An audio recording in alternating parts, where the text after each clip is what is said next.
Le marteau du juge s'abat sur la table en bois sombre, et le son résonne dans mes os comme l'écho de toutes ces années vécues en silence.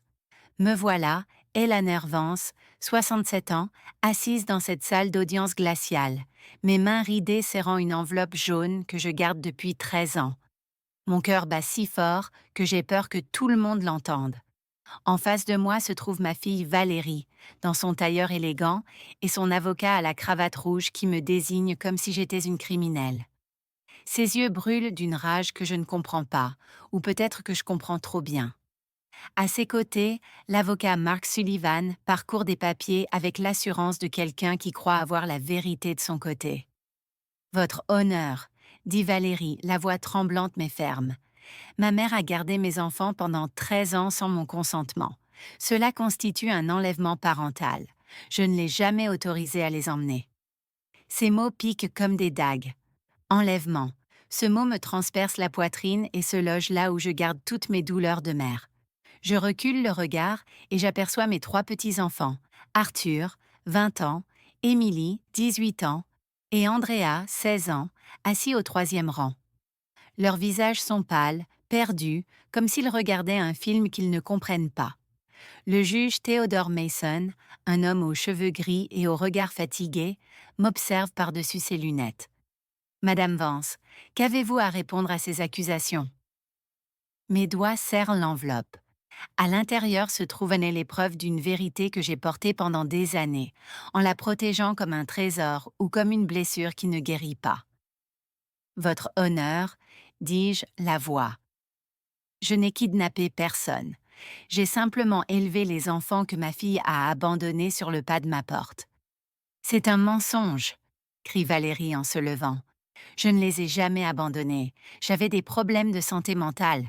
J'avais besoin d'aide temporaire. Son avocat la calme d'un geste de la main. Votre honneur, ma cliente a été hospitalisée pour une dépression postpartum sévère. Elle avait besoin d'un traitement médical urgent. Madame Vance a profité de cette vulnérabilité pour garder les enfants et les aliéner à leur mère biologique. Je sens la salle se remplir de chuchotements. Certains dans le public acquiescent, comme s'ils avaient là déjà décidé qui est la victime dans cette histoire.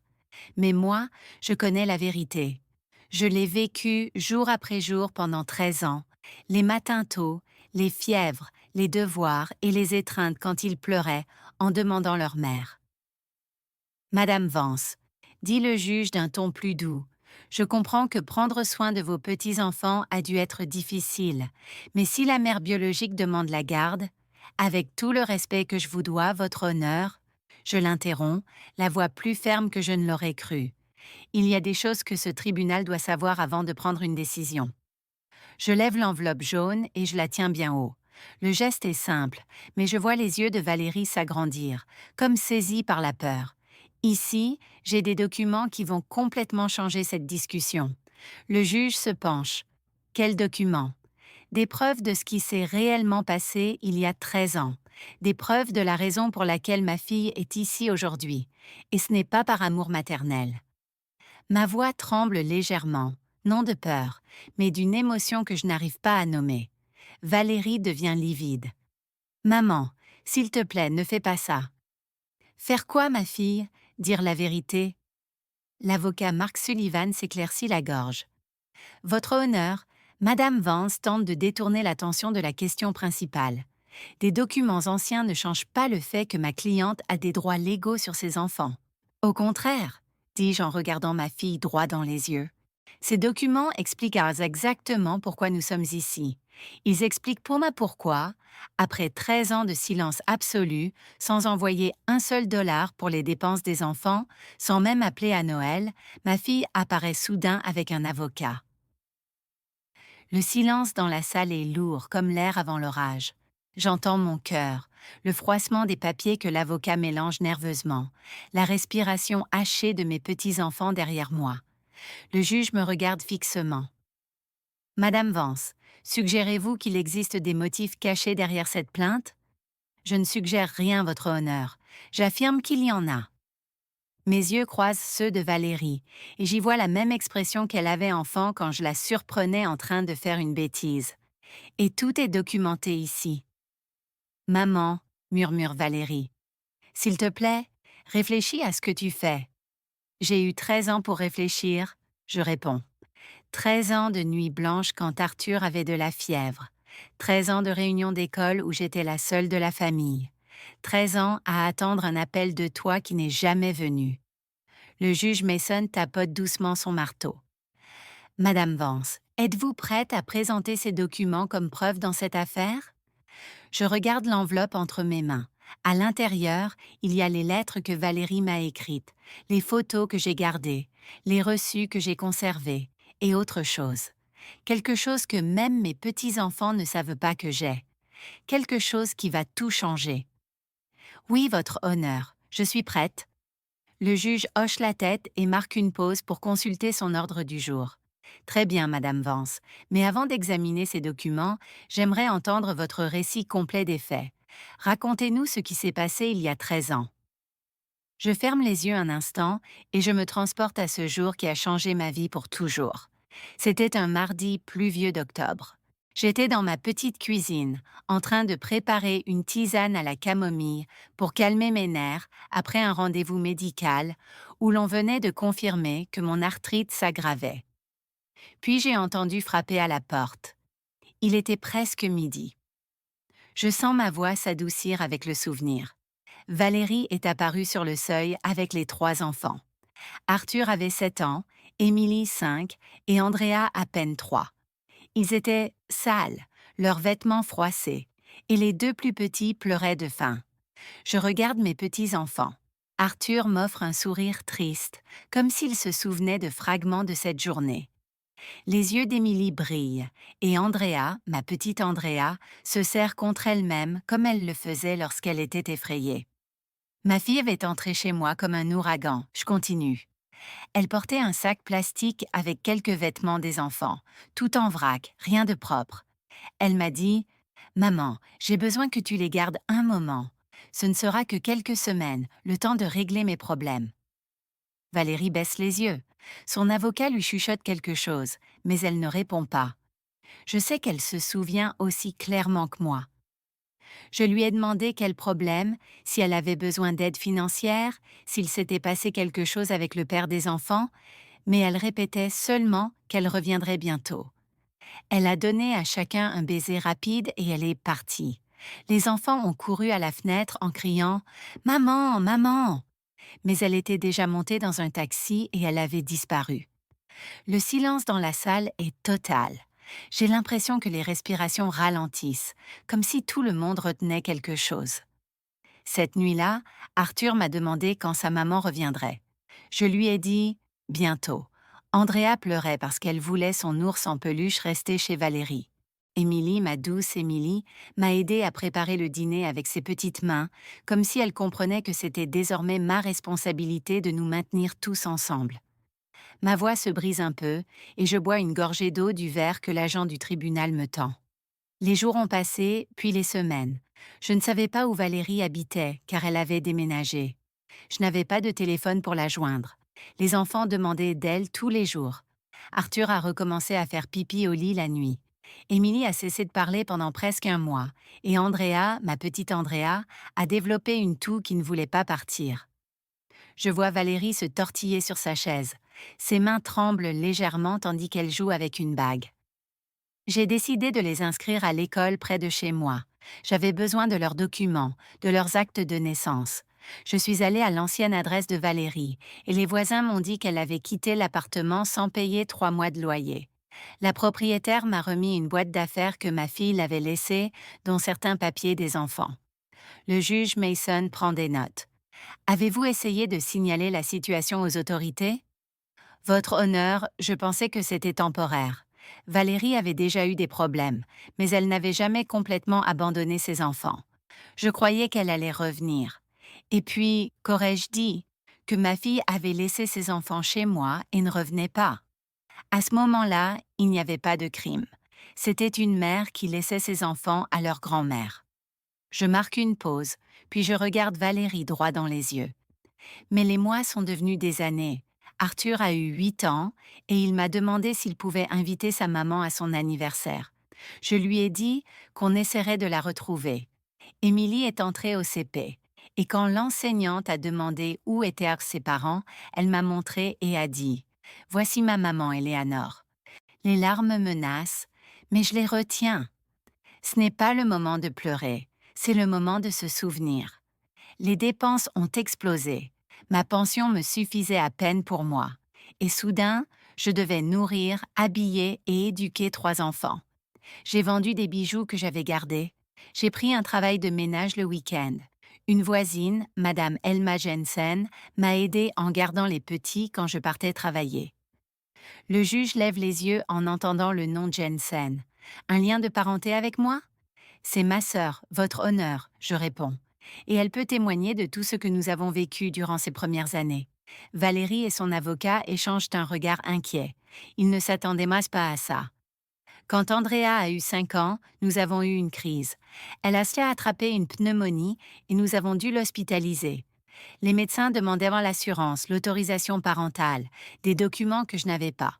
C'est alors que j'ai décidé d'entamer une procédure légale pour obtenir la tutelle provisoire des enfants. Ma voix se durcit. J'ai engagé un avocat avec les quelques économies qui me restaient. Ça m'a coûté 800 $ que je n'avais pas, mais c'était nécessaire. L'avocat a essayé de retrouver Valérie pour la notifier de la procédure. Nous avons publié des avis dans le journal comme la loi l'exigeait. Personne n'a répondu. Avez-vous obtenu la tutelle légale? Demande le juge. Oui, votre honneur.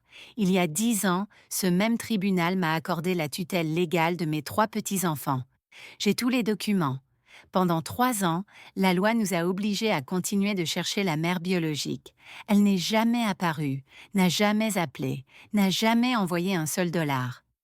Valérie se lève brusquement. J'étais malade. J'avais une dépression. Je ne pouvais pas m'occuper d'eux dans cet état. Asseyez-vous, ordonne le juge d'un ton ferme. Puis il se tourne vers moi. Continuez, Madame Vance. Les enfants ont grandi avec moi. Arthur a obtenu son diplôme du lycée avec mention. Émilie a gagné des concours de poésie. Andrea a appris la guitare et a formé un groupe à l'école. Ils sont allés en thérapie quand il le fallait. Je les ai emmenés chez le médecin pour les vaccins, à tous les événements de scolaire. J'ai fêté chaque anniversaire, chaque réussite, chaque moment important de leur vie. Je regarde mes petits-enfants et je vois Arthur acquiescer, les yeux pleins de larmes. Je ne leur ai jamais menti sur leur mère. Je leur ai toujours dit qu'elle les aimait, mais qu'elle ne pouvait pas s'occuper d'eux à ce moment-là. Je leur ai montré des photos d'elle quand ils étaient mes bébés. J'ai gardé chaque dessin qu'ils faisaient pour elle, en espérant qu'elle revienne. Et ils n'ont eu aucun contact avec elle pendant toutes ces années? Demande le juge. Jamais, votre honneur, jusqu'à il y a 2 mois, quand elle s'est présentée à ma porte avec son avocat et une demande de garde. Le juge se penche. 2 mois? Et qu'est-ce qui a changé après 13 ans d'absence totale? Je souris légèrement, parce que voilà la partie que Valérie ne veut pas voir révélée. Je lève l'enveloppe jaune. La réponse, votre honneur, est dans ces documents. Le juge Theodore Mason tend la main vers moi. Madame Vance, avancez et présentez les documents dont vous parlez. Je me lève lentement, sentant mes genoux protester à cause de l'arthrite, mais ma détermination est plus forte que la douleur. J'avance vers la barre, l'enveloppe jaune serrée contre ma poitrine. J'entends les talons nerveux de Valérie claquer sur le parquet. Votre honneur, dit l'avocat Mark Sullivan en se levant. Je demande que tout document présenté soit examiné par la défense avant d'être admis comme preuve. Bien sûr, répond le juge. Madame Vance, remettez les documents au greffier pour qu'ils soient examinés par les 2 parties. J'ouvre l'enveloppe avec précaution, comme s'il s'agissait d'un coffre au trésor que j'ai protégé pendant des années. Mes doigts tremblent légèrement, non de peur, mais parce que la vérité va enfin éclater. À l'intérieur se trouvent des photos, des lettres manuscrites, des reçus et des feuilles pliées qui constituent le cœur de cette histoire. Commençons par ceci, dis-je en sortant un paquet de photos attachées par un ruban rouge. Le greffier les prend et les passe au juge, qui les examine une à une. Son expression change peu à peu, devenant plus grave. Décrivez ce que l'on voit sur ces images, Madame Vance. La première photo montre Arthur avec des vêtements sales et déchirés. On voit que ses chaussures ont des trous sous les semelles. La deuxième montre Émilie, qui avait des traces de nourriture séchée sur le visage et les cheveux emmêlés. La troisième montre Andrea, ma petite Andrea, qui portait une couche manifestement pas changée depuis des heures. Valérie se couvre le visage de ses mains. Son avocat lui chuchote quelque chose, mais elle secoue la tête sans arrêt. Votre honneur, je continue. J'ai pris ces photos pour documenter l'état dans lequel les enfants sont arrivés chez moi, non pas pour m'en servir contre elles, mais parce qu'une voisine infirmière m'avait conseillé de garder une trace de tout. Le juge remet les photos à l'avocat de Valérie, qui les parcourt rapidement et les montre à sa cliente. Je vois ma fille fermer les yeux très fort, comme si elle voulait effacer ses souvenirs. Maintenant, dis-je en sortant un deuxième ensemble de documents. Voici les lettres que Valérie m'a écrites pendant les 6 premiers mois après avoir laissé les enfants. Le juge prend les lettres et remarque immédiatement l'écriture. Elles sont de la main de votre fille? Oui, votre honneur. Je reconnaîtrai son écriture entre mille. Je regarde Valérie. Dis au juge ce que ces lettres disaient, ma fille. Valérie reste muette, mais son avocat prend les lettres et commence à les lire. Son expression change brutalement à mesure qu'il avance. Votre honneur, dis-je d'une voix claire. Dans la première lettre, datée de 3 semaines après avoir laissé les enfants, Valérie m'écrivait qu'elle avait rencontré un homme nommé Javier Dawson et qu'elle partait vivre avec lui dans une autre ville. Elle me demandait de garder les enfants un peu plus longtemps, parce que son nouveau partenaire ne voulait pas de responsabilité familiale immédiate. Le silence est si profond qu'on pourrait entendre tomber une épingle. Tous les regards se fixent sur Valérie, qui se met à pleurer en silence. Dans la deuxième lettre, je continue. Elle m'informe qu'elle est enceinte de l'enfant de Javier et qu'elle ne peut pas revenir chercher les enfants parce qu'il l'a menacée de la quitter si elle amenait des fardeaux du passé dans leur nouvelle vie. Enceinte? Demande le juge, surpris. Oui, votre honneur. Ma fille a eu un autre enfant avec Javier Dawson, un garçon qui a maintenant 12 ans et qui vit avec eux. Un enfant qu'elle a pu élever parce que c'était pratique pour sa nouvelle relation. Arthur, Émilie et Andrea échangent des regards choqués. Cette information est nouvelle pour eux. Je ne leur ai jamais dit qu'ils avaient un demi-frère parce que je ne voulais pas les blesser davantage. Dans la troisième lettre, ma voix se durcit. Valérie me demandait de signer des papiers renonçant officiellement à tout lien avec elle pour qu'elle puisse recommencer sa vie sans complications. Elle m'offrait 500 $ pour les dépenses engagées avec les enfants jusque-là. L'avocat Mark Sullivan devient livide. Ce n'était clairement pas la version que sa cliente lui avait racontée. « Et vous avez signé ces papiers ?» demande le juge. « Non, votre honneur. Je lui ai répondu que je ne voulais pas de son argent, mais si elle voulait vraiment disparaître de nos vies, alors qu'elle le fasse complètement. Je lui ai demandé de ne pas nous recontacter avant d'être réellement prête à être une mère. » Je sors un autre document de l'enveloppe.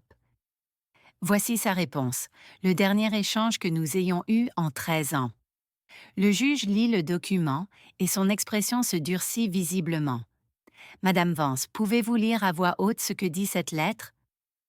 Je prends la feuille, les mains tremblantes, mais ma voix sort ferme et nette. « Maman, c'est bon, je ne t'embêterai plus. Prends bien soin des enfants parce que j'ai ma propre famille maintenant. Si quelqu'un demande, dis-leur que leur maman a dû partir loin pour travailler. Je ne veux plus qu'ils souffrent. Sincèrement, Valérie. » Les larmes coulent sur les joues de mes petits-enfants. Arthur se lève comme pour venir vers moi, mais Émilie l'arrête en lui prenant le bras. « Votre honneur, dis-je en rangeant la lettre, pendant 13 ans, j'ai respecté cette décision. Je n'ai pas cherché ma fille, je n'ai pas essayé de la contacter. J'ai élevé ses enfants avec amour, avec les moyens que j'avais, en espérant qu'un jour elles mûrissent et reviennent pour les bonnes raisons. Et pourquoi pensez-vous qu'elle est revenue maintenant ? Demande le juge. Je souris tristement en sortant le dernier document de l'enveloppe. Parce qu'il y a 3 mois, votre honneur, mon frère Arthur Vance, l'oncle de Valérie, qui vivait au Texas et n'avait pas d'enfant, est décédé. Le juge se penche, soudain plus attentif. Et quel rapport avec cette affaire ? Mon frère, votre honneur, a laissé un héritage important à chacun de ses petits-neveux et petites-nièces. 50 000 $ au total pour Arthur, Émilie et Andrea respectivement. Valérie sanglote plus fort et son avocat semble envisager d'abandonner l'affaire. Oui, mais cet héritage, je continue, ne peut être réclamé par les enfants que s'ils sont sous la garde d'un parent direct, c'est-à-dire leur mère ou leur grand-mère. Et moi, en tant que tutrice légale, j'avais déjà lancé les démarches pour qu'ils y aient accès à leur majorité. Le juge me regarde intensément. Suggérez-vous que Madame Valérie Vance n'ait un revenu que pour accéder à l'héritage de ses enfants? Je sors la dernière feuille de l'enveloppe. C'est une copie d'un document juridique difficile à obtenir. Votre honneur, ceci est un rapport privé que j'ai commandé sur les activités de ma fille ces derniers mois. Il montre qu'il y a exactement 2 mois et demi, elle a engagé les services de l'avocat Mark Sullivan et a commencé à enquêter sur l'héritage de mon frère. L'avocat de Valérie se lève brusquement. Objection. Cette enquête est privée et illégale. Elle est parfaitement légale, dis-je calmement. J'ai engagé un détective privé agréé après que ma fille est apparue chez moi avec des menaces juridiques. J'avais le droit de protéger mes petits-enfants. Le juge frappe du marteau. Silence dans la salle. Il me regarde avec une expression mêlant respect et curiosité. Madame Vance, y a-t-il autre chose dans cette enveloppe que le tribunal devrait connaître? Je regarde l'enveloppe, désormais plus légère, mais je sais qu'elle contient encore le secret le plus important. Oui, Votre Honneur, il y a autre chose, quelque chose que même mes petits-enfants ne savent pas encore. Le juge Theodore Mason ajuste ses lunettes. Madame Vance, qu'est-ce que cette enveloppe contient d'autre que vous jugez pertinent pour cette affaire? Mes doigts cherchent le dernier document caché au fond. Une feuille pliée plusieurs fois, jaunie par le temps, mais portant les mots les plus déterminants de toute cette histoire. Pourtant, avant de le révéler, je sais que je dois faire une chose. Votre honneur, avant de montrer ce dernier document, je voudrais que le tribunal entende directement mes petits-enfants. Il me semble juste qu'ils expriment eux-mêmes leur opinion sur cette situation. Valérie se redresse, de l'espoir dans les yeux. Son avocat, Mark Sullivan, hoche rapidement la tête. Votre honneur, ma cliente est d'accord, les mineurs ont le droit d'exprimer leurs préférences. Le juge réfléchit. Très bien, Arthur Vance, veuillez vous avancer. Mon petit-fils aîné se lève lentement. À 20 ans, Arthur est un jeune homme grand, mince, avec les yeux intelligents de son grand-père et la sensibilité héritée de notre famille. Il s'avance avec des pas mesurés, comme si chaque mouvement exigeait une décision consciente. Arthur, dit le juge d'une voix douce, je comprends que cette situation doit être très difficile pour vous. Sachez que vous pouvez parler librement. Vous souvenez-vous de votre mère biologique? Arthur avale sa salive et jette un bref regard à Valérie avant de répondre. Oui, Votre Honneur, j'ai des souvenirs vagues. Je me souviens qu'il y avait beaucoup de confusion à la maison. Je me souviens que parfois il n'y avait pas à manger et que grand-mère Éléonore arrivait avec des sacs de courses. Je me souviens du jour où on est arrivé chez elle et qu'elle nous a lavés, nous a mis des vêtements propres et nous a fait une soupe au poulet. Et que ressentez-vous face à l'absence de votre mère pendant toutes ces années? Arthur ferme les yeux un instant. Votre honneur, longtemps j'ai été en colère. Je ne comprenais pas pourquoi elle ne revenait pas. Mes amis avaient des parents qui venaient les chercher, qui allaient à leur match, qui les aidaient pour les devoirs. Moi, j'avais ma grand-mère Éléonore, qui travaillait 2 emplois pour nous faire vivre et qui ne manquait jamais une réunion scolaire. Je regarde Valérie pleurer en silence, mais Arthur poursuit avec une maturité qui me brise le cœur. Quand j'ai eu 15 ans, j'ai arrêté d'être en colère. J'ai compris que ma grand-mère avait sacrifié sa tranquillité, sa santé et ses économies pour nous. J'ai compris qu'elle n'avait aucune obligation de nous élever, mais qu'elle l'a fait parce qu'elle nous aime. Et maintenant que votre mère biologique est revenue demander la garde, que ressentez-vous? Arthur regarde Valérie droit dans les yeux. Maman, si je peux t'appeler comme ça, je suis content de savoir que tu vas bien. Je suis content de savoir que tu as surmonté tes problèmes, mais je ne peux pas faire comme si ces 13 années n'avaient pas existé. Je ne peux pas faire comme si ça ne faisait pas mal de savoir que tu as formé une autre famille pendant que nous, on grandissait en se demandant ce qu'on avait fait de mal. Le silence est absolu. Valérie sanglote plus fort. Où souhaitez-vous vivre, Arthur? Demande le juge. Votre honneur, je suis majeur. Je peux décider légalement pour moi-même. Mais si ma réponse peut protéger mes petites sœurs, alors la réponse est claire. Je veux rester avec ma grand-mère, Éléonore.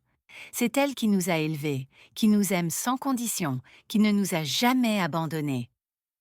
Arthur regagne sa place et le juge appelle Émilie. Ma petite fille de 18 ans s'avance avec la grâce qui la caractérise, mais je vois la tension dans ses épaules. Émilie, vous êtes aussi majeure. Quelle est votre perspective? Émilie prend une profonde inspiration avant de parler. Votre honneur, j'ai des souvenirs plus clairs qu'Arthur parce que j'étais un peu plus grande quand on est venu vivre chez grand-mère. Je me souviens que ma mère biologique pleurait beaucoup. Je me souviens que parfois elle restait au lit toute la journée et qu'on devait se débrouiller seule. Valérie crie depuis sa place. J'étais malade, j'avais une dépression post-partum. Le juge la fait taire d'un regard sévère. Laissez la jeune femme terminer. Émilie continue. Je comprends que tu étais malade, maman, mais je me souviens aussi du jour où on est arrivé chez grand-mère Éléonore. Pour la première fois depuis longtemps, quelqu'un nous a demandé si on avait mangé. Quelqu'un nous lisait des histoires avant de dormir. Quelqu'un nous disait que tout irait bien. Les larmes me montent aux yeux. Grand-mère Éléonore nous a emmenés chez le psychologue quand on faisait des cauchemars. Elle nous a inscrits à des activités pour qu'on ne se sente pas différent.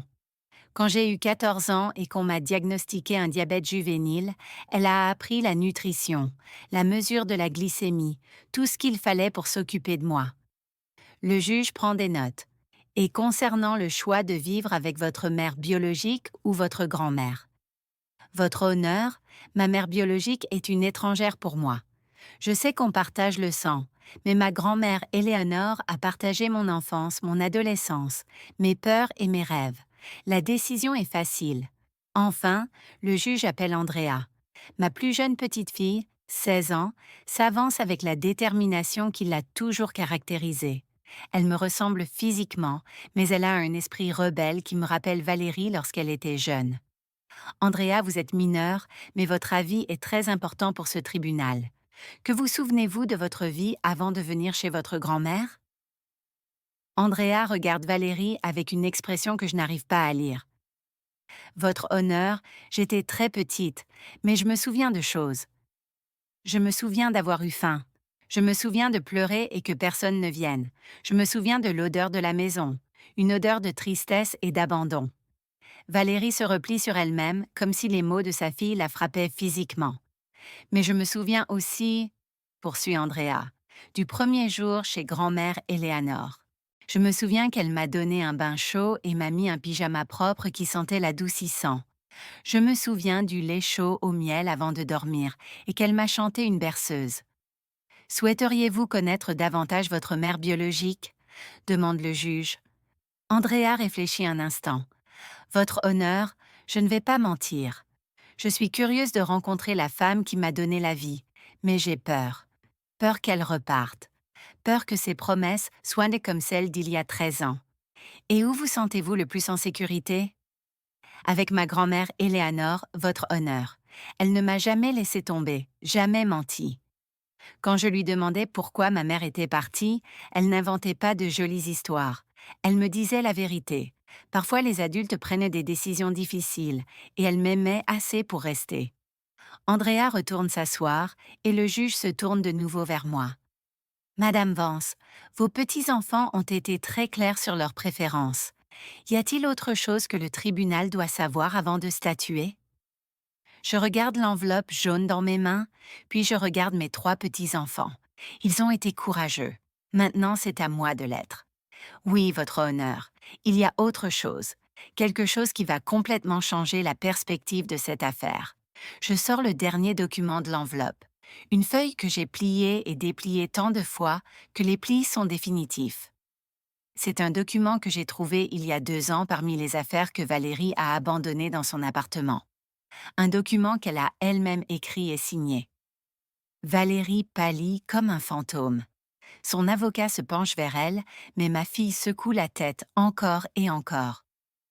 Quel document, Madame Vance?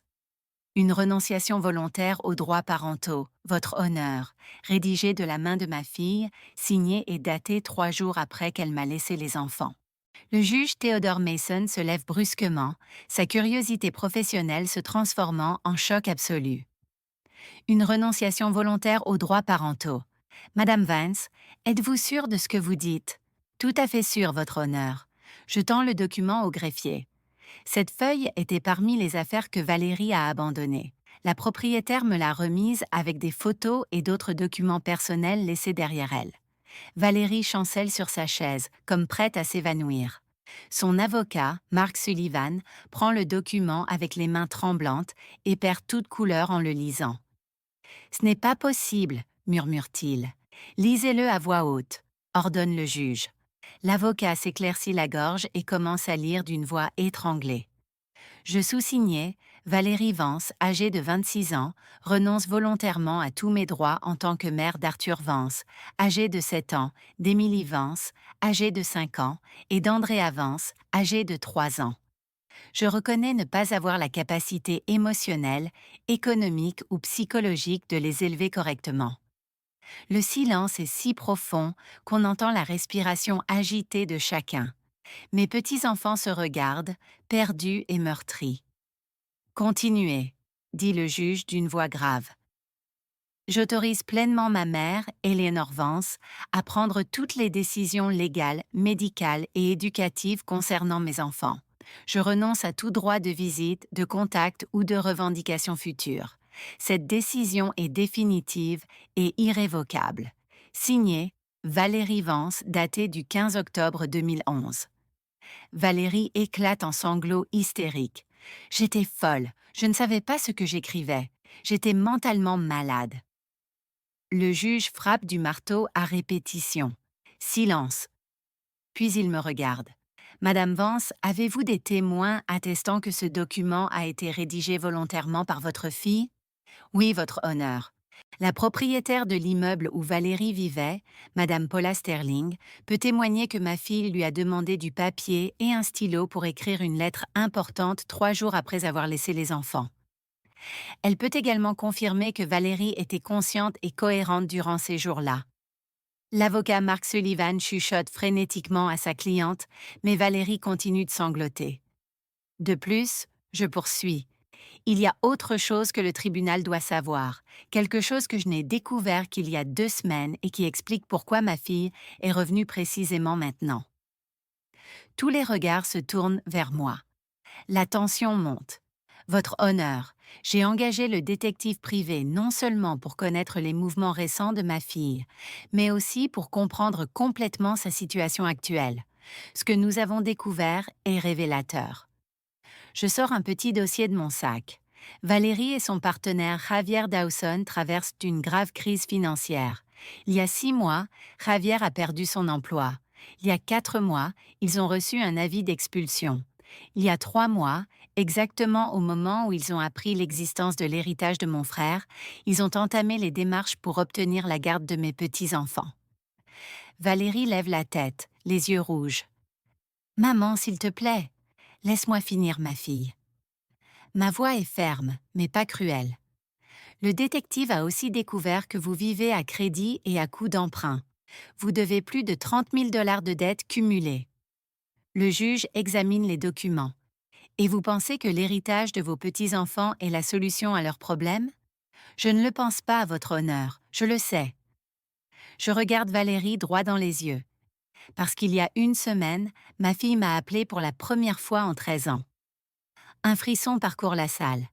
Même mes petits-enfants me regardent, stupéfaits, parce que je ne leur avais pas parlé de cet appel. « Et que vous a-t-elle dit ?»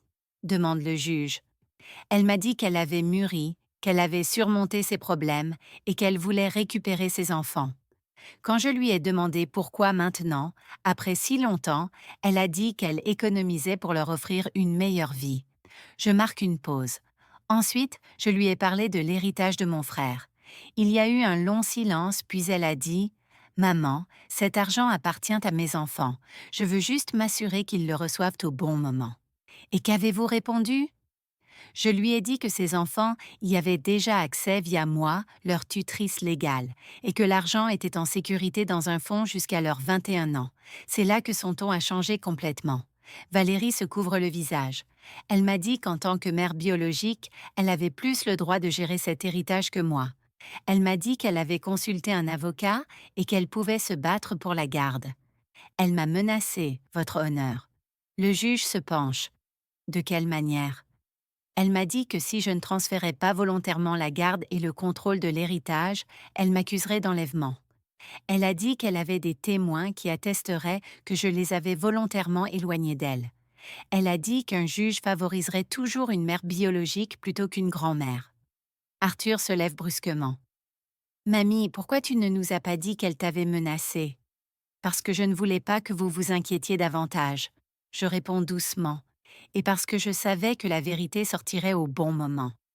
Le juge frappe du marteau. Jeune homme, veuillez vous rasseoir. Puis il me regarde. Madame Vance, avez-vous enregistré cette conversation? Non, votre honneur, mais j'ai mieux.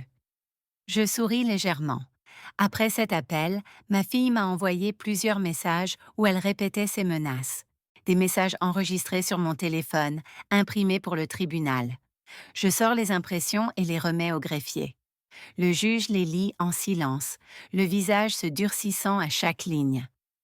Pouvez-vous en lire quelques-uns? Demande-t-il. Je prends les feuilles et lis d'une voix nette. Message du 18 juillet. Maman, réfléchis bien. Je suis la mère biologique et n'importe quel juge sera de mon côté. Ne rends pas ça plus difficile que nécessaire. Je continue. Message du 20 juillet. J'ai parlé à mon avocat. Il dit que ce que tu as fait peut être considéré comme un enlèvement parental. Tu pourrais aller en prison. Et le dernier, ma voix se raffermissant. Message du 22 juillet. Maman, si tu me donnes la garde volontairement, on peut s'entendre sur l'héritage. 50-50. Tu gardes la moitié pour t'en être occupée. Je garde l'autre moitié parce que je suis leur mère. Mais si tu m'obliges à aller au procès, je prends tout. Le juge pose les documents sur son bureau et regarde Valérie droit dans les yeux. Madame Vance, confirmez-vous avoir envoyé ces messages? Valérie sanglote, incapable de prononcer un mot. Son avocat a l'air anéanti. Votre honneur, dis-je d'une voix plus douce, je veux que ce soit clair. Je ne cherche pas à me venger de ma fille. Je comprends qu'elle a traversé des périodes difficiles quand elle était jeune. Je comprends que la maternité précoce et les problèmes de santé mentale peuvent la conduire à des décisions désespérées. Je regarde Valérie avec tristesse, mais aussi avec détermination. Mais ce que je ne peux pas accepter, c'est qu'après 13 ans d'absence totale, après avoir formellement renoncé à ses droits, après avoir construit une autre famille et complètement oublié ses enfants, elle revienne maintenant uniquement parce que l'argent est en jeu. Que demandez-vous au tribunal? Demande le juge. Que ma tutelle légale permanente sur mes petites filles mineures soit confirmée, que la demande de garde de ma fille soit rejetée et qu'une ordonnance restrictive soit prononcée, lui interdisant de s'approcher des enfants ou de moi pendant au moins 5 ans, sauf par l'intermédiaire d'un représentant légal et avec l'approbation préalable de ce tribunal, à moins que les enfants, une fois majeurs, décident volontairement d'avoir un contact. Valérie crie: tu ne peux pas me prendre mes enfants pour toujours.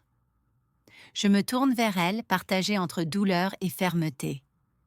Ma fille, c'est toi qui les as abandonnés il y a 13 ans. Je ne t'enlève rien. Je protège seulement ce que tu as laissé derrière toi. Le juge annonce une suspension de 30 minutes pour examiner toute la documentation. La salle se vide partiellement, mais je reste assise, serrant mon sac contre moi comme un bouclier. Mes petits-enfants viennent à moi, m'entourant de leurs bras dans une étreinte silencieuse qui en dit plus que 1000 mots. « Mamie, » murmure Andrea, « pourquoi tu ne nous as jamais dit qu'elle avait renoncé à nous par écrit? » Parce que je voulais que vous ayez la possibilité de vous faire votre propre opinion sur votre mère quand vous seriez assez grand pour comprendre. Je réponds en caressant ses cheveux. Je ne voulais pas que vous grandissiez avec de la haine dans le cœur. Arthur serre ma main. Mais tu nous as menti pendant toutes ces années quand tu disais qu'elle reviendrait peut-être. Je n'ai pas menti, mon chéri. Il y avait toujours la possibilité qu'elles mûrissent et reviennent pour les bonnes raisons. J'ai gardé cet espoir longtemps. Je regarde Valérie, assise plus loin avec son avocat en chuchotant désespérément. Mais quand elle m'a appelé il y a une semaine, j'ai compris immédiatement qu'elle n'était pas revenue pour vous. Elle était revenue pour l'argent. Émilie s'assoit près de moi. Qu'est-ce qui va se passer maintenant, mamie? Moi, je ne sais pas, mon enfant. Mais je sais qu'on a dit la vérité et c'est tout ce qu'on peut faire. Pendant la suspension, je vois Valérie s'approcher lentement de nous. Son avocat tente de la retenir, mais elle l'ignore. Elle marche avec hésitation, comme si chaque pas était une montagne. Maman, dit-elle d'une voix brisée, on peut parler en privé? Elle tremble comme quand elle était petite et qu'elle avait fait une grosse bêtise. Je sais que j'ai fait des erreurs terribles, mais j'ai changé. J'ai vraiment changé. As-tu changé, Valérie, ou as-tu juste besoin d'argent? Ma question est directe, mais pas cruelle. Après toutes ces années, j'ai gagné le droit à l'honnêteté brutale. Elle baisse les yeux. Les deux sont vrais. Oui, j'ai besoin d'argent, mais mes enfants m'ont manqué toutes ces années. Ils t'ont manqué? Ma voix monte un peu. Valérie, tu as eu 13 ans pour qu'il te manque. 13 ans pour appeler, écrire, envoyer une carte à Noël. 13 ans pour demander comment ils allaient, s'ils avaient en besoin de quelque chose, s'ils se souvenaient de toi. J'avais peur, chuchote-t-elle.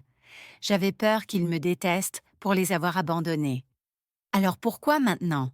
Pourquoi, après 13 ans de peur, as-tu soudain le courage de te battre au tribunal? Valérie s'appuie contre la fenêtre, comme si elle avait besoin d'un soutien physique. Parce que Javier m'a dit que si je n'essayais pas de récupérer mes enfants et leur héritage, il me quitterait. Il a dit qu'il ne pouvait pas rester avec une femme qui avait laissé filer 50 000 $. La brutalité de l'aveu me prend de court. Un instant, je revois la jeune fille effrayée qu'elle était, coincée entre des décisions impossibles. Alors tu n'as pas changé du tout, dis-je avec une tristesse profonde. Il y a 13 ans, tu as décidé en fonction de ce qu'un homme exigeait de toi. Aujourd'hui, tu es ici pour la même raison. Ce n'est pas si simple. Sa voix s'élève, puis elle regarde autour pour vérifier que personne n'écoute. Maman, tu ne comprends pas la pression que j'ai vécue. Javier m'a soutenue toutes ces années. Sans lui, je n'ai rien. Je n'ai pas de travail. Je n'ai pas de maison. Je n'ai pas d'économie. Et ton autre enfant, celui que tu as pu élever parce que c'était pratique pour ta relation. Valérie vacille comme si je venais de la gifler. Paul est différent. Il était né dans mon mariage avec Javier. Il faisait partie de nos projets. Arthur, Émilie et Andrea étaient aussi tes enfants, Valérie. Ils méritaient aussi un amour inconditionnel. Mais je n'étais pas capable, explose-t-elle en pleurant. J'étais une gamine quand je les ai eus. Je ne savais pas être mère. Chaque fois qu'Arthur pleurait, je pleurais aussi. Chaque fois qu'Émilie faisait des cauchemars, j'avais des crises de panique. Je n'y arrivais pas. Pour la première fois, je ressens une pointe de compassion. Alors pourquoi ne m'as-tu pas demandé de l'aide à l'époque? Pourquoi ne m'as-tu pas dit « Maman, je n'y arrive pas seule ?» Parce que j'avais peur que tu me juges. Peur que tu penses que j'étais une mauvaise mère. Valérie, ma voix s'adoucit, je t'aurais aidée. On aurait trouvé une solution ensemble, mais tu as choisi de fuir. Tu as choisi de les abandonner complètement. Je sais, sanglote-t-elle, je sais, et j'ai vécu avec cette culpabilité pendant toutes ces années.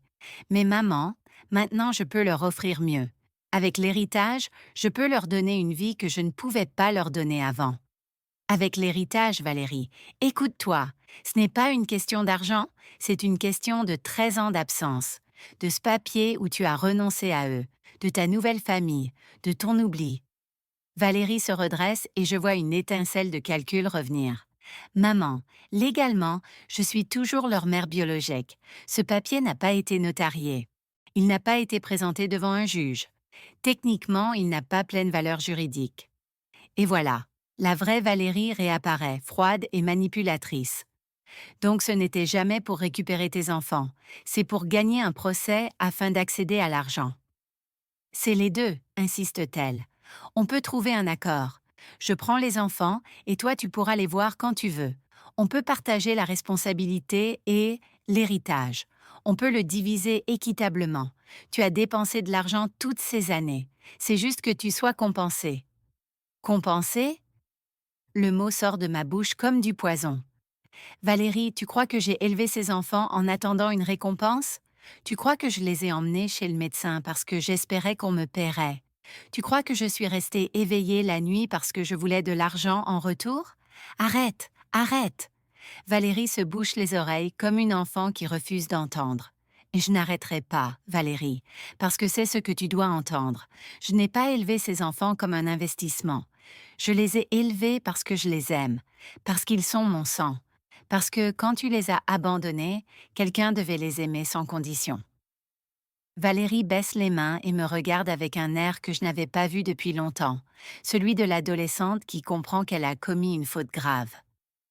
Maman, dit-elle d'une voix minuscule, qu'est-ce que je dois faire pour que tu me pardonnes? La question me surprend. Pendant des années, j'ai imaginé ce moment. Mais là, les mots ne viennent pas facilement. Valérie, le pardon n'est pas quelque chose qu'on négocie, ce n'est pas une monnaie d'échange.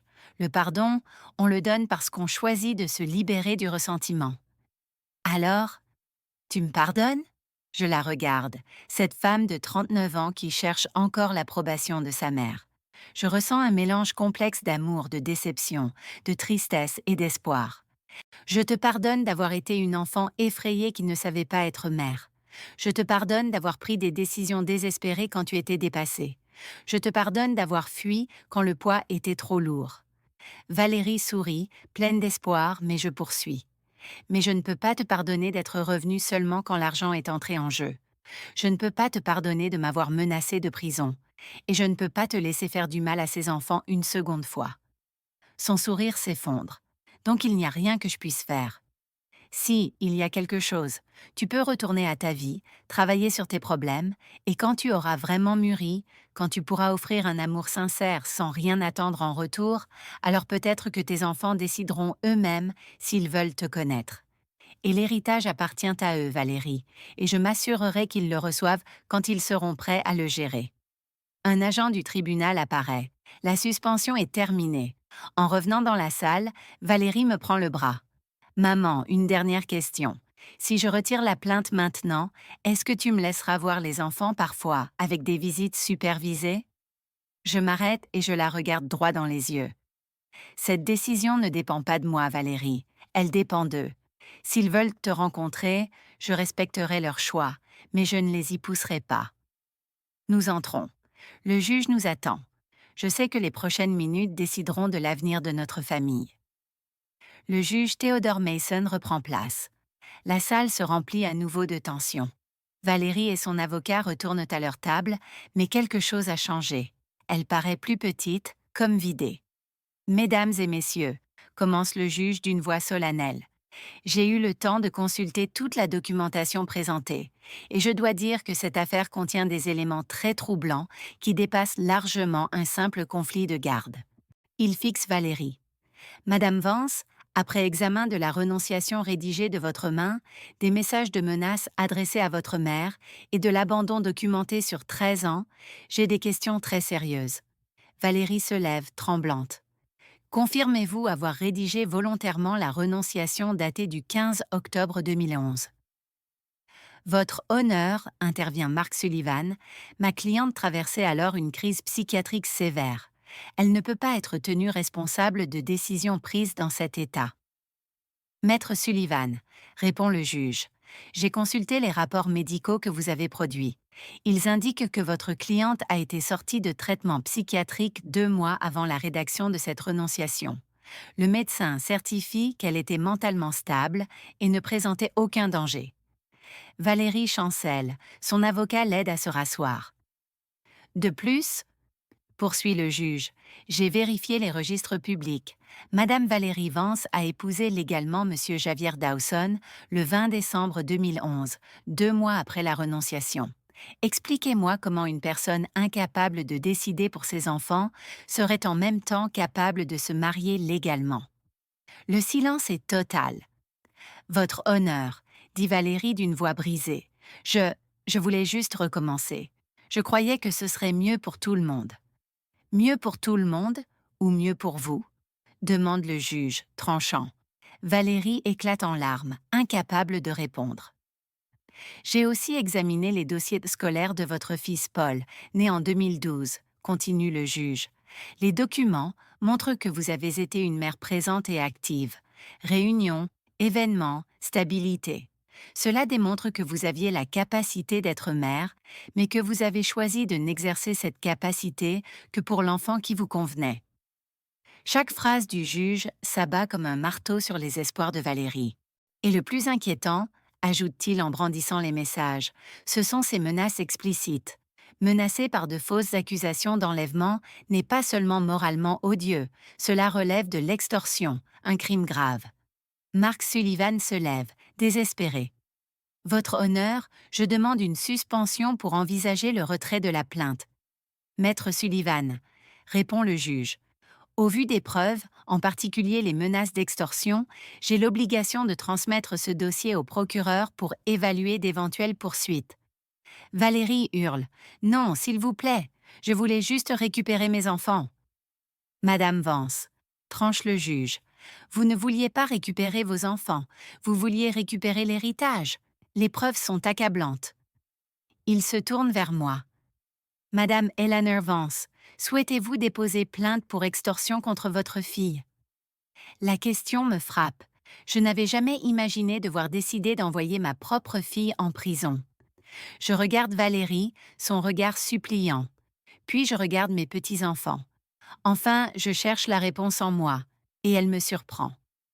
Votre honneur, je ne souhaite pas déposer plainte au pénal contre ma fille. Valérie soupire de soulagement, mais je poursuis. En revanche, je demande une ordonnance restrictive interdisant à Valérie de me contacter, moi ou mes petits-enfants, pendant au moins 5 ans, sauf via un représentant légal et avec l'approbation préalable de ce tribunal. Le juge hoche la tête. Demande raisonnable. Autre chose? Oui, Votre Honneur.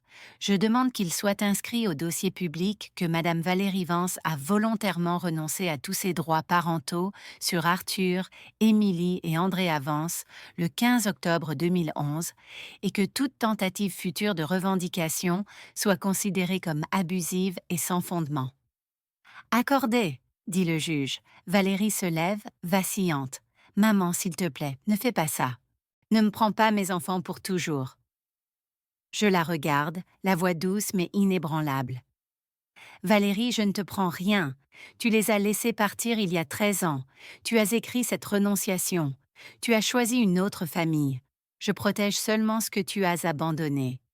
Mais ce sont mes enfants, sanglote-t-elle. Non, dis-je fermement. Ce sont les enfants que tu as eus, mais c'est moi qui les ai élevés. C'est moi qui les ai aimés sans condition. Arthur se lève dans la salle. Votre honneur, puis-je dire quelque chose? Le juge acquiesce. Arthur s'avance avec la dignité d'un adulte, même si je vois la douleur de l'enfant en lui. Votre honneur, je veux que ce soit clair. Mes sœurs et moi ne considérons pas Valérie Vance comme notre mère. Elle est la femme qui nous a donné la vie, mais notre mère, c'est Eleanor Vance, celle qui nous a élevés, aimés et n'a jamais fui. Il se tourne vers Valérie. Et je veux que tu saches, Valérie, si un jour tu changes vraiment, si tu es capable d'aimer sans rien exiger, alors peut-être qu'on envisagera de te connaître. Mais tu ne seras jamais notre mère. Ce titre a été gagné par grand-mère Éléonore. Émilie et Andrea se lèvent et rejoignent leur frère. Je veux aussi dire quelque chose, déclare Émilie. Valérie, je ne te déteste pas, mais je ne te connais pas. Tu es une étrangère. Ma vraie famille est ici, avec grand-mère Éléonore et mes frères et sœurs. Andrea fixe Valérie. Et moi, je veux que tu saches que si tu étais revenue par amour, on aurait peut-être pu construire quelque chose. Mais tu es revenue pour l'argent, et ça dit tout. Le juge frappe doucement du marteau. Par conséquent, le tribunal statue comme suit la tutelle légale permanente de Madame Eleanor Vance sur les mineurs. Emily Vance et Andrea Vance est confirmée.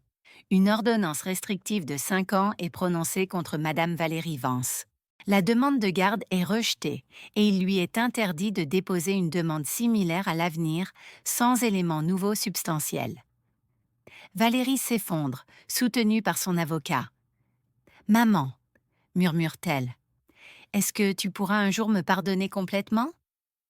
Je m'approche, lentement. Je pose ma main sur sa joue mouillée de larmes. Valérie, je t'ai pardonné il y a longtemps. Mais pardonner ne veut pas dire te laisser faire du mal à ces enfants une seconde fois. Ils ont assez souffert. Qu'est-ce que je vais faire maintenant? Demande-t-elle, perdue. Tu vas rentrer chez toi. Tu vas t'occuper de l'enfant que tu as. Tu vas travailler sur toi pour devenir quelqu'un de meilleur. Et peut-être qu'un jour, si tu changes vraiment, mes petits-enfants décideront eux-mêmes s'ils veulent te rencontrer. Et si Javier me quitte parce que je n'ai pas eu l'argent? Je soupire. Alors il est temps que tu apprennes à tenir debout toute seule, ma fille. Il est temps d'arrêter de vivre selon ce que les hommes attendent de toi. Le juge se lève. L'audience est terminée. En sortant, je ressens un mélange étrange de triomphe et de tristesse. J'ai gagné la bataille légale, mais j'ai perdu l'espoir que ma fille soit revenue pour les bonnes raisons.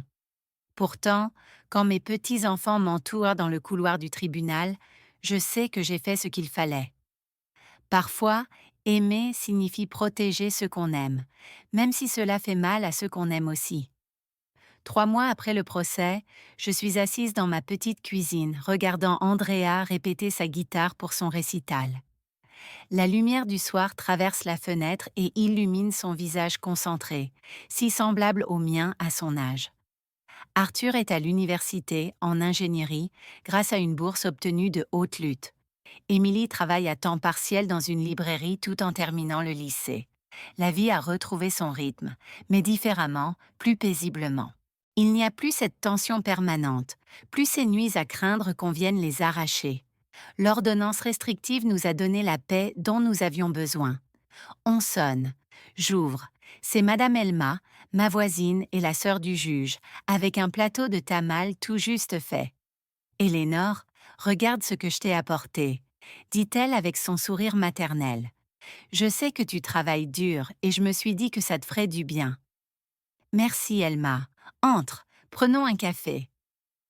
Pendant que je prépare le café, Elma me regarde avec cette expression que je connais trop bien. Elle a quelque chose à dire. Dis-le, Elma. Je te connais depuis 40 ans. C'est à propos de Valérie, dit-elle enfin. Mon frère Théodore m'a dit qu'elle cherche des informations pour faire appel. Je sens un nœud dans l'estomac, mais je respire profondément. Et qu'est-ce qu'on lui a dit? Qu'elle n'a aucun fondement pour faire appel, que la renonciation qu'elle a écrite est valable, surtout vu son comportement ensuite. Mais Éléonore, il y a autre chose. Javier l'a quittée la semaine dernière. Il a pris leur fils, Paul, et il lui a dit qu'il ne pouvait pas rester avec une femme qui avait perdu 150 000 dollars par stupidité. La nouvelle me frappe. Malgré tout, c'est ma fille, et ça me fait mal de savoir qu'elle souffre. Où vit-elle maintenant? Dans un petit appartement près du centre-ville. Elle fait le ménage dans des bureaux la nuit. Théodore dit qu'elle a l'air terrible, très maigre, très triste. Andrea arrête de jouer et vient vers nous. Vous parlez de ma mère biologique? Oui, mon amour, je réponds. Elle traverse une période difficile. Andrea s'assoit près de moi. Tu te sens mal pour elle, mamie? La maturité de la question me surprend. Oui, je me sens mal. Malgré tout, c'est ma fille. Je n'aime pas l'idée qu'elle souffre.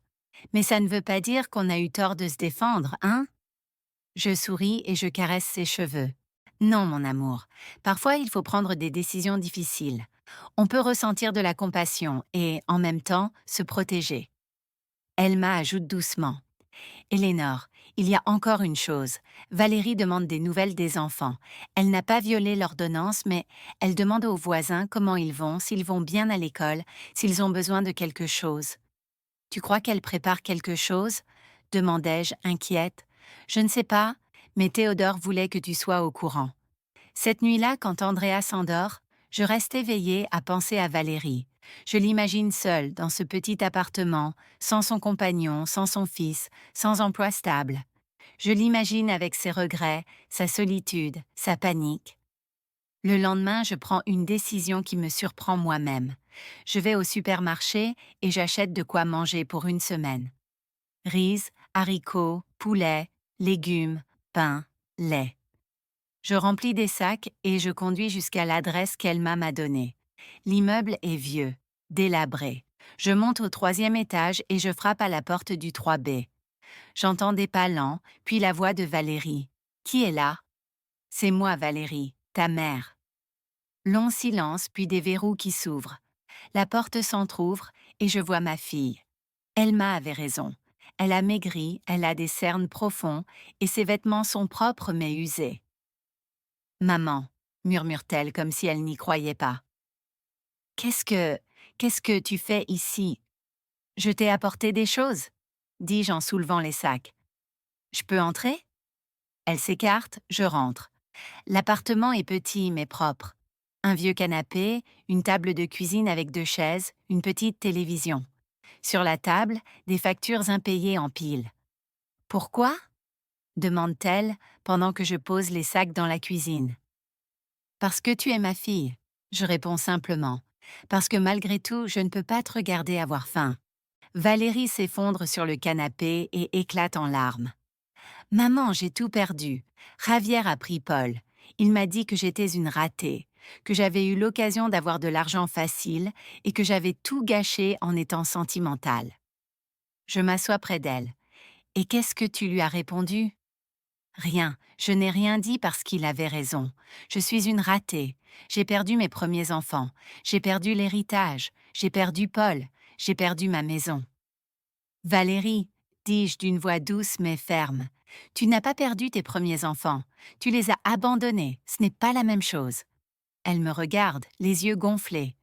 Tu vas toujours me rappeler mes erreurs. Je ne vais pas te les rappeler pour te faire souffrir, mais je ne te laisserai pas réécrire l'histoire. Si tu veux changer, tu dois commencer par accepter la vérité. Et la vérité, c'est quoi? Je me lève et je vais vers la fenêtre. La vérité, c'est que tu as eu 3 enfants magnifiques et tu les as abandonnés parce qu'ils n'étaient là pas pratiques pour ta nouvelle relation. Que tu as formé une autre famille et que tu les as oubliés pendant 13 ans. Que tu n'es revenu que quand l'argent est apparu. Je sais tout ça, explose-t-elle. Je vis avec cette culpabilité tous les jours. Je me tourne vers elle. La culpabilité ne sert à rien, Valérie. La culpabilité, c'est de l'auto-apitoiement déguisé. Ce qui sert, c'est un vrai repentir et une volonté réelle de changer. Et comment tu sais si mon repentir est réel? Si c'était réel, tu ne serais pas revenu en exigeant la garde. Tu serais revenu en demandant pardon, en demandant comment aider, pas ce que tu peux obtenir. Valérie se tait longtemps, puis elle murmure. Est-ce qu'il y aura, un jour, un moyen de revoir mes enfants? Peut-être, je réponds. Mais ce sera à leurs conditions quand ils seront prêts, si un jour ils le sont. Et en attendant, travaille sur toi. Fais une thérapie. Trouve un travail stable. Apprends à vivre seule, sans dépendre d'un homme. Deviens la femme que tu aurais voulu être pour eux. Je me dirige vers la porte. La nourriture te fera une semaine. Après, tu devras te débrouiller.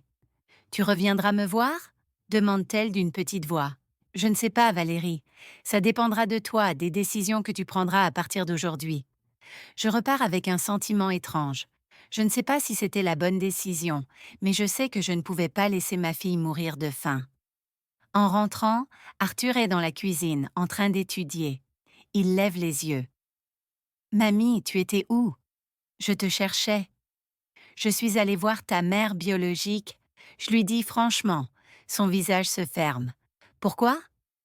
Parce qu'elle a faim et parce que c'est encore ma fille. Arthur referme ses livres et me regarde sérieusement.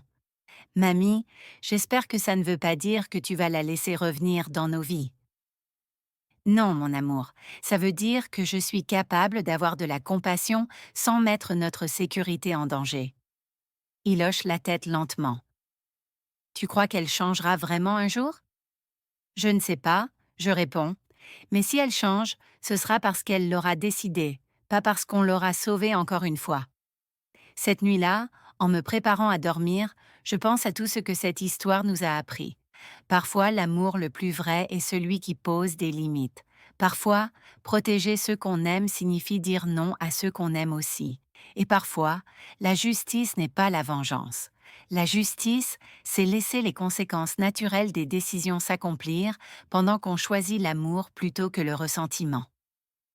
Un an après le procès, je suis assise dans mon jardin en regardant pousser les tomates que j'ai plantées au printemps. Arthur a obtenu son diplôme avec mention et travaille dans une entreprise d'ingénierie. Émilie a été admise à l'université avec une bourse partielle. Andrea, à 17 ans, dirige le groupe de musique de son école. L'héritage de l'oncle Arthur dort toujours dans leur compte en fiducie, en attendant leurs 21 ans. Mais surtout, mes petits-enfants ont fleuri sans l'ombre permanente de la peur d'être abandonnés. Madame Alma arrive avec des nouvelles. Éléonore, je dois te dire quelque chose à propos de Valérie. Qu'est-ce qu'il se passe encore demandai-je, prête au pire. Elle s'est inscrite en thérapie. Elle y va depuis 6 mois, sans rater une séance. Théodore dit qu'elle paye elle-même avec son salaire. Et il y a plus. Elle a trouvé un travail de jour comme réceptionniste dans une clinique. Elle ne nettoie plus des bureaux la nuit. Elle a l'air plus stable. La nouvelle me surprend vraiment. Elle a demandé des nouvelles des enfants? Non, au contraire. Quand on lui a dit que tu étais passé la voir, elle a répondu que sa mère avait déjà fait assez et que maintenant c'était à elle de prouver qu'elle pouvait changer sans aide. Pour la première fois depuis longtemps, je ressens une forme de fierté. Cet après-midi-là, Andrea rentre de l'école l'air pensif. Mamie, je peux te demander quelque chose? Toujours, mon amour. Tu crois que j'aurai un jour envie de reconnaître ma mère biologique? La question ne me surprend pas. Je savais qu'elle finirait par venir. Je ne sais pas, Andrea. C'est une décision que toi seule pourras prendre, quand tu seras prête. Tu serais fâchée si un jour je décidais de la rencontrer? Non, mon amour. Je serais fière de toi pour avoir pris ta décision en adulte responsable. Et si tu décidais de ne jamais la rencontrer, je serais fière aussi. Le choix t'appartient entièrement. Ce soir-là, en préparant le dîner, je repense à tout. Pendant des années, j'ai nourri de la rancœur. Rancœur de m'avoir laissé une responsabilité qui n'était pas la mienne. Rancœur d'avoir oublié ses enfants. Rancœur d'être revenu pour l'argent. Mais avec le temps, j'ai compris que le ressentiment était une chaîne qui nous attachait toutes les deux. Le lâcher, c'était me libérer. La semaine dernière, Émilie a eu 19 ans. Pendant la fête, elle m'a dit quelque chose qui a rempli mon cœur. Mamie, merci de nous avoir sauvés, mais surtout, merci de nous avoir appris que le vrai amour n'abandonne pas. Arthur, maintenant 21 ans, a eu accès à sa part d'héritage. La première chose qu'il a faite a été de mettre 10 000 $ de côté pour moi. Pour tout ce que tu as dépensé pour nous, m'a-t-il dit. J'ai accepté, non parce que j'en avais besoin, mais parce que c'était important pour lui. Parfois, je me demande ce qui se serait passé si Valérie était revenue pour les bonnes raisons. Si elle était revenue demander pardon au lieu d'exiger la garde, si elle avait montré un repentir réel au lieu de menaces juridiques, peut-être qu'on aurait trouvé une façon de coexister. Peut-être qu'on aurait pu construire quelque chose qui ressemble à une famille élargie. Peut-être que mes petits-enfants auraient pu connaître leur mère dans un cadre sain. Mais la vie n'est pas faite de peut-être.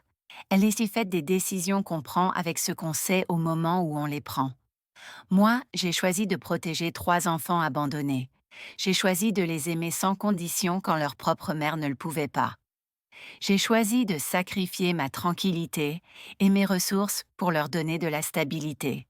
Et quand il a fallu les défendre, j'ai choisi de me battre avec toute ma force. Je ne regrette aucune de ces décisions. Aujourd'hui, quand je vois Andrea répéter la guitare, Émilie travailler pour ses examens et Arthur construire son avenir, je sais que j'ai fait ce qu'il fallait. Ils sont responsables, empathiques, travailleurs. Ils sont la preuve vivante que l'amour inconditionnel et les limites fermes peuvent coexister. On me demande parfois si je hais Valérie. La réponse est non. Je ne la hais pas, mais je ne l'excuse pas non plus. Je comprends qu'elle était jeune. Je comprends que la maternité peut être écrasante. Je comprends que nous faisons tous des erreurs. Mais je comprends aussi que certaines erreurs sont des décisions qui portent des conséquences permanentes. Abandonner ses enfants n'est pas un accident. C'est un choix qui révèle qui l'on est. Valérie a choisi sa nouvelle vie plutôt que ses enfants. Moi, j'ai choisi ces enfants plutôt que mon confort. Nous vivons toutes les deux avec les conséquences de nos décisions. La différence, c'est que moi, je dors en paix, en sachant que j'ai toujours mis le bien-être des enfants en premier. Elle devra vivre en sachant qu'elle les a laissés au moment où ils avaient le plus besoin d'elle.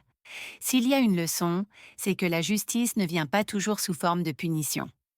Parfois, la justice, c'est simplement que chacun reçoive exactement ce que ses actes méritent.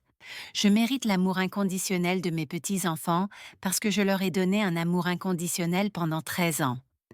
Valérie mérite l'absence de cet amour parce qu'elle a choisi d'être absente pendant 13 ans. Ce n'est pas une vengeance, c'est une conséquence naturelle. Et si elle a vraiment changé, si elle travaille vraiment sur elle-même, peut-être que mes petits-enfants décideront un jour de lui donner une chance. Mais ce sera leur décision, à leurs conditions, quand ils seront prêts. En attendant, je continue d'être ce que j'ai toujours été. Leur grand-mère, leur protectrice, leur maison sûre, leur amour sans condition. Parce que c'est ça le vrai amour. Il n'abandonne pas, il ne négocie pas, il ne pose pas de conditions. Il est, simplement, constant comme l'aube, fort comme les racines d'un vieux chêne, silencieux comme une prière qui ne finit jamais, et à la fin, ça suffit. Avez-vous aimé mon histoire?